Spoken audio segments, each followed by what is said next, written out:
जय हिंद दोस्तों, मैं शिव श्रीवास्तव एक बार फिर से आप लोगों का स्वागत करता हूँ। आशा करता हूँ आप लोग एकदम अच्छे होंगे और बहुत बेहतरीन तरीके से आप लोगों की तैयारी चल रही होगी। तैयारी से मेरा मतलब यही है कि आप जो भी चीज़ में लगे हुए हैं बस लगे रहिए, एक दिन सफलता मिलती है।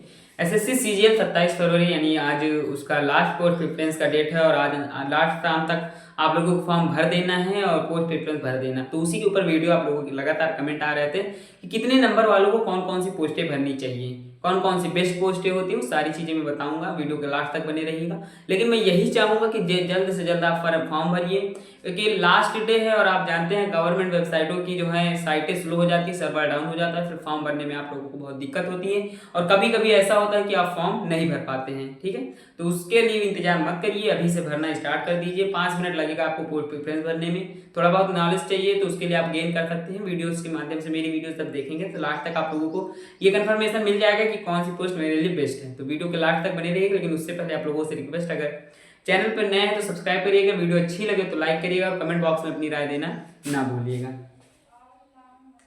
एसएससी यानी कि आप भी जानते हैं स्टाफ सिलेक्शन कमीशन सीजीएल, ठीक है, 2024 का जो है सीजीएल का एग्जाम था, लेकिन 2025 में चल रहा है और यह उम्मीद है कि 2025 लास्ट तक इसका फाइनल जो हो जाएगा, आप जॉब पे लग जाएंगे। उसके बाद की बात करें फाइनल रिजल्ट कब तक आएगा ये भी बताऊंगा, कट ऑफ क्या रहने वाली है ये भी, और लास्ट डेट तो आप जानते हैं कि 27 फरवरी यानी आज लास्ट डेट है इसका।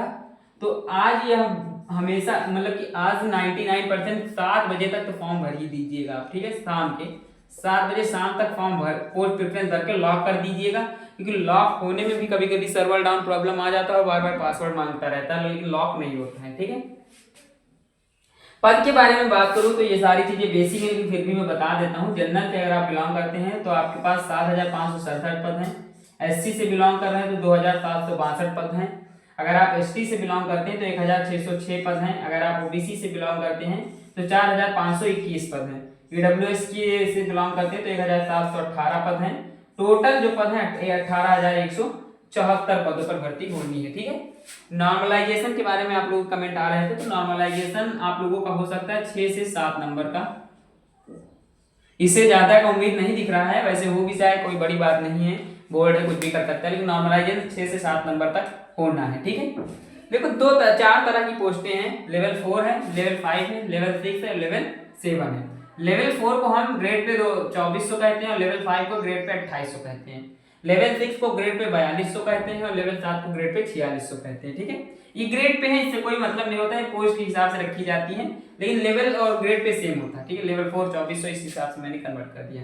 अब बहुत सी चीजें हैं जो आप लोगों को समझनी चाहिए और बहुत सी चीजें ध्यान से भरनी चाहिए। ठीक है, अब बहुत अच्छे से बताता हूँ। अगर देखो, अगर आप जनरल से बिलोंग करते हैं, जनरल कैटेगरी के हैं और आपका स्कोर 311 से 313 के बीच में है, ठीक है, तो आप लेवल 4 और 5 के लिए अच्छे एलिजिबल हैं। एलिजिबल का मतलब आप अगर पोस्ट प्रेफरेंस भरेंगे तो आपको मिल जाएगा। ठीक है, अगर आप ओबीसी से बिलोंग करते हैं और 306 से 308 के बीच में आपका स्कोर बन रहा है तो आप लेवल 4 और 5 के लिए एलिजिबल हैं। अगर आप ईडब्ल्यूएस से बिलोंग करते हैं और आपका स्कोर 306 से 308 के बीच में बन रहा है तो आप एलिजिबल, इसको पोस्ट प्रेफरेंस फर्स्ट पे रख देंगे, फिर उसके बाद वाला सेकंड थर्ड करते रहिएगा।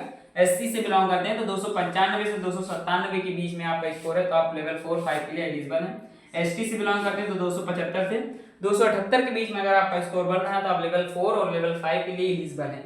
उसी प्रकार आपका लेवल 6 आता है और लेवल 7 आता है। थोड़ा सा इसमें बिलोंग होता है, ये थोड़ा अच्छा पोस्ट होती है, ये थोड़ी सी उससे नीचे पोस्ट होती है, क्योंकि इनकी कट ऑफ भी 315 जा रही है और इनकी कट ऑफ 311 जा रही है। ठीक है, अगर आप जनरल से बिलोंग करते हैं और 315 से 320 के बीच का स्कोर है, प्लस में स्कोर है, तो आप लेवल 6 और लेवल 7 के लिए एलिजिबल है। ठीक है, अगर आप ओबीसी से बिलोंग करते हैं और आपका स्कोर 310 से 314 प्लस है तो आप लेवल 6 और 7 के लिए एलिजिबल है। ईडब्ल्यूएस से बिलोंग करते हैं तो 309 से 313 के बीच में अगर आपका स्कोर है तो लेवल 6 और लेवल 7 के लिए आप एलिजिबल है। अगर एससी से बिलोंग करते हैं 304 से 306 के बीच में अगर आपका स्कोर बन रहा है तो आप लेवल 6 और लेवल 7 के लिए एलिजिबल है। ठीक है, एलिजिबल का मतलब आप योग्य हैं, इसके लिए जा सकते हैं।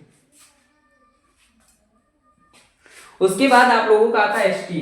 ST 298 से 300 के बीच में अगर आपका स्कोर है या इसके अप में है या इससे अप में है तो आप लेवल 6 और लेवल 7 के लिए एलिजिबल है। ये चीज बेसिक थी, चीजें बताने की थी कि आप एलिजिबल किसके लिए। बाकी आपको जिस भी पोस्ट में आपको खुशी मिले, जो भी पोस्ट में आपको खुशी मिले, हमेशा वही भरिए, क्योंकि अगर आपका यहाँ पे आया तो पोस्ट प्रेफरेंस आपको पोस्ट मिलनी ही है। कभी कभी होता है जो पोस्टें हमें चाहिए, जो चीजें हमें चाहिए, ईश्वर वो प्रदान नहीं करता है, क्योंकि ईश्वर चाहता है कि उससे अच्छी चीजें आपको मिले।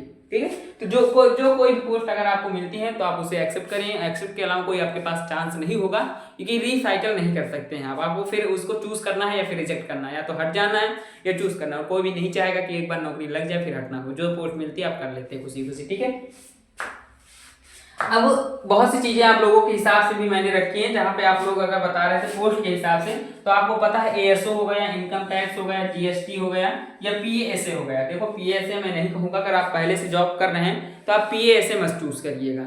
ठीक है, पीएसए कब चूज करिएगा, जब आप नहीं कर रहे हैं, क्योंकि पीएसए अगर मैं बताऊं यहाँ पर तो अगर आपका जनरल में स्कोर 315 प्लस है तब आप पीएसए के लिए एलिजिबल हैं। अगर आपका ओबीसी में स्कोर 312 प्लस है तब आप पीएसए के लिए एलिजिबल। अगर ईडब्ल्यूएस में 311 प्लस है तो आप पीएसए के लिए ईडब्ल्यूएस में एलिजिबल हैं। एससी के अगर 296 प्लस है आपका तो आप पीएसए के लिए पर्सनल असिस्टेंट होगा, इसलिए मैं कह रहा था। ठीक है, एलिजिबल है। एसटी की बात करूं 286 प्लस है तो आप एलिजिबल है।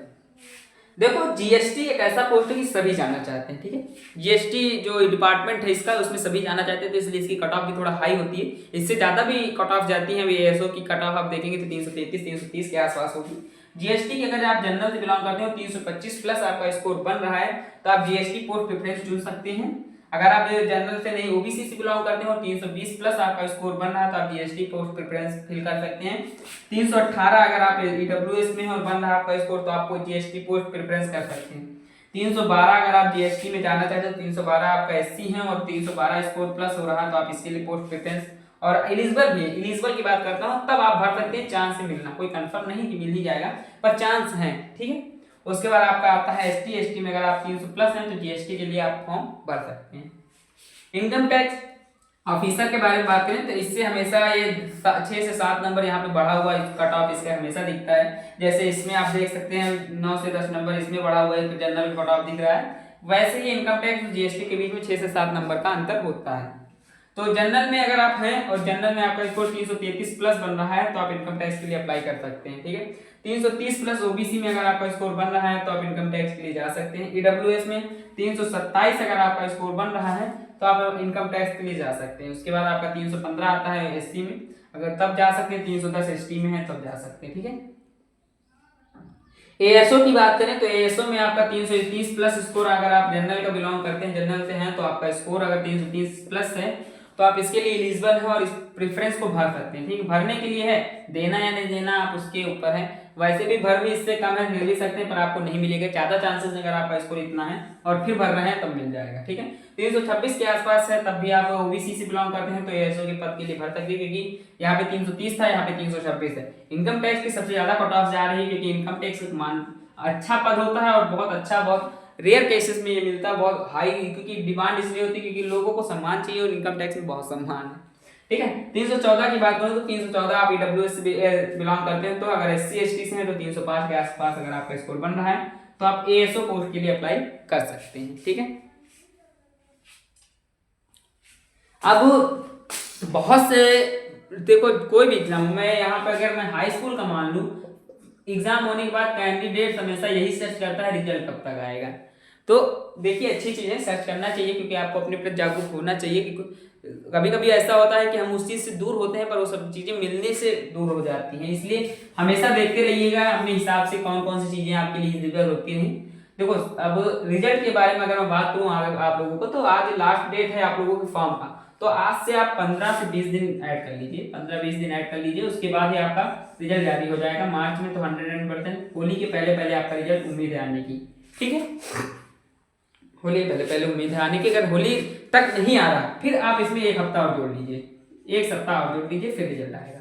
ठीक है, अगर या तो होली के पहले आएगा नहीं तो होली के एक सप्ताह आप जोड़ लीजिए फिर रिजल्ट आएगा। तो आशा है और उम्मीद है वीडियो पसंद आई होगी। ऐसी वीडियोस लगातार मैं अपलोड करता रहता हूं और आप लोगों से एक ही रिक्वेस्ट करता हूं कि कम से कम आप अगर लास्ट तक वीडियो पे आ रहे हैं तो वीडियो अच्छी तो जरूर होगी, क्योंकि इन्फॉर्मेटिव लगी होगी तभी लास्ट तक रुकें। तो चैनल को सब्सक्राइब करते हुए जाइएगा। मिलूंगा नेक्स्ट वीडियो में, तब तक के लिए धन्यवाद।